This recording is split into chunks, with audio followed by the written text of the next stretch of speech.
என்னுடைய பெயர் டிவிஎஸ் 50. நான் 1980 டிவிஎஸ் மோட்டார்ஸ் நிறுவனத்தால் உருவாக்கப்பட்ட முதல் மோபெட் வண்டி. மோபெட் என்பது மோட்டார் பிளஸ் பெடலுடன் கூடிய வண்டி.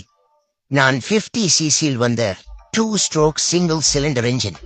என்னுடைய பவர் 4.2 HP மற்றும் 4.5 டார்க். என்னுடைய டாப் ஸ்பீட் 55 per hour. என்னுடைய மைலேஜ் 70 கிலோமீட்டர் per லிட்டர். என்னுடைய மொத்த எடையே 80 கிலோ தான். 1980களில் என்னுடைய விலை 5000 தான். இப்போதும் கூட என்னுடைய செகண்ட் ஹேண்ட் மார்க்கெட் பிரைஸ் 10,000 ரூபாய் வரை இருக்கும். என்ன, நிறைய பேர் அந்த காலத்துல ரோட்டுல ஓட்டுனதை விட காட்டு மேட்டுல ஓட்டுனது தான் அதிகம். இன்னும் சொல்ல போனால் மண்ணெண்ணெய் ஊற்றி கூட ஓட்டியவர்கள் உண்டு. அந்த காலத்துல எண்ணெய பெருசிலிருந்து சிறுசுக வரைக்கும் ஓட்டி பழகியிருக்காங்க. என்னோட ஸ்பெஷாலிட்டி என்னன்னா, எண்ணெய் ஓட்டிட்டு போய் கீழே வண்டியோட விழுந்தா கூட எனக்கும் சேர்த்து ஓட்டுறவங்களுக்கு தான் அடி விழுகும். அந்த அளவுக்கு என்னோட பாடி டிசைன் ஸ்ட்ராங்கா இருக்கும்.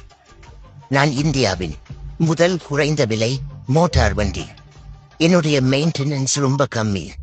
அதனாலேயே நான் கிராமப்புற பயன்பாட்டிற்கு ஏற்ற வண்டின்னு என்னைய கொண்டாடினாங்க. என்னோட சவுண்டு கொஞ்சம் வித்தியாசமானது.